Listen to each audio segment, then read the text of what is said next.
2024 में होने वाले लोकसभा चुनाव की उल्टी गिनती शुरू हो चुकी है।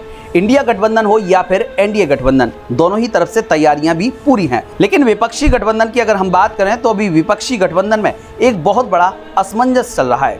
भाजपा को बेदखल करने के लिए लगभग सभी दल इस समय एक हो गए हैं, लेकिन बसपा सुप्रीमो मायावती के दिल की बात अब तक कोई भी नहीं समझ पा रहा है। कहीं ना कहीं बुआ मायावती भतीजे अखिलेश यादव से इस समय नाराज दिख रही हैं। अब तक अखिलेश यादव को मायावती का साथ नहीं मिल पा रहा है और भाजपा को भी मायावती अपना समर्थन नहीं दे रही हैं। अब सवाल ये उठता है कि आखिर मायावती के दिल में किस दल के लिए जगह बनी हुई है। आखिर मायावती चाहे इंडिया गठबंधन हो या फिर एनडीए गठबंधन, वे किसी का दामन क्यों नहीं थामना चाह रही हैं। जी हां, इन दिनों सियासत में यह सवाल बड़ा ही तूल पकड़ा हुआ है कि आखिर बसपा सुप्रीमो यानी कि मायावती किस पाला में पहुंचकर अपना समर्थन करेंगी।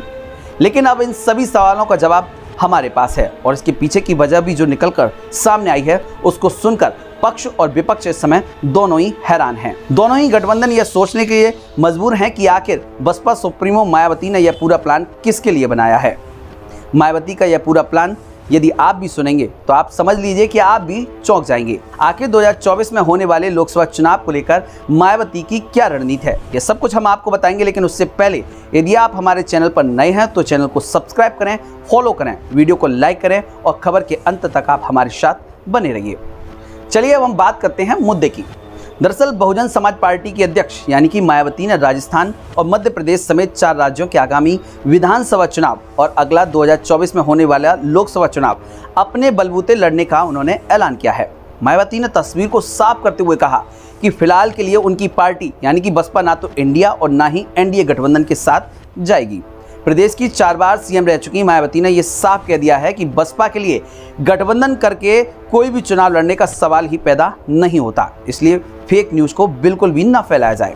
मायावती के इस बयान के पीछे का गणित क्या है, इसे अब आप आगे की खबर में तफ्तीश से समझिए। पिछले कुछ दिनों के पुराने पन्ने को अगर हम पलटें तो बसपा द्वारा पार्टी के नेताओं को कहा गया था कि वे मेहनत से 4 राज्यों में होने वाले चुनाव को पूरी तरीके से लड़ें और विधानसभा चुनाव के जैसे भी नतीजे होंगे उस हिसाब से बसपा सत्ता में शामिल होगी कि नहीं, ये फैसला लिया जाएगा। सियासी गलियारों में ऐसी चर्चा है कि मायावती के गठबंधन में न जाने की पूरी कहानी इस वाक्य में छिपी हुई है। दरअसल 4 राज्यों यानी कि राजस्थान, मध्य प्रदेश, छत्तीसगढ़ और तेलंगाना में विधानसभा चुनाव होने हैं।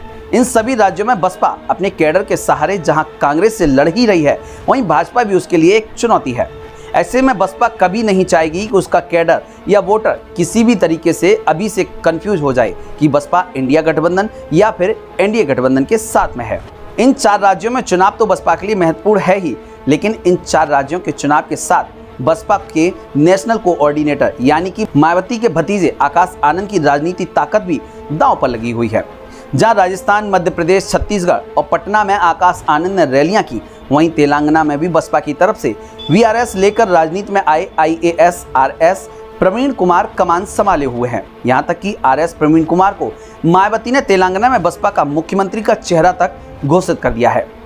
वैसे फिलहाल अपने ट्वीट में मायावती ने यह साफ कह दिया है कि वे किसी भी गठबंधन के साथ नहीं जा रही हैं और बसपा विधानसभा के साथ लोकसभा का चुनाव भी अकेले अपनी दम पर लड़ेगी। राजनीतिक जानकारों की माने तो ये बात फिलहाल के लिए ठीक है, लेकिन जरूरी नहीं कि बसपा गठबंधन बिल्कुल ही ना करे। दरअसल राजनीतिक गणित कहता है कि यहाँ कुछ भी चिरस्थायी नहीं होता है। वहीं यूपी में इंडिया गठबंधन को अभी अखिलेश यादव लीड कर रहे हैं, जिसको लगातार आप देख भी रहे हैं, जो कई बार बसपा को भाजपा के लिए साथ मिले होने की बात भी कह चुके हैं। फिलहाल 4 राज्यों के चुनावी नतीजे स्पष्ट बता देंगे कि बसपा को किस गठबंधन के साथ जाना चाहिए या फिर नहीं, या बसपा का कैडर अकेला ही काफ़ी है। मालूम हो कि 2019 में बसपा के 10 लोकसभा सांसद जीतकर आए थे। ऐसे में बसपा के सामने अपने आधार वोट और सीटों को बचाने की चुनौती फिर से बनी रहेगी।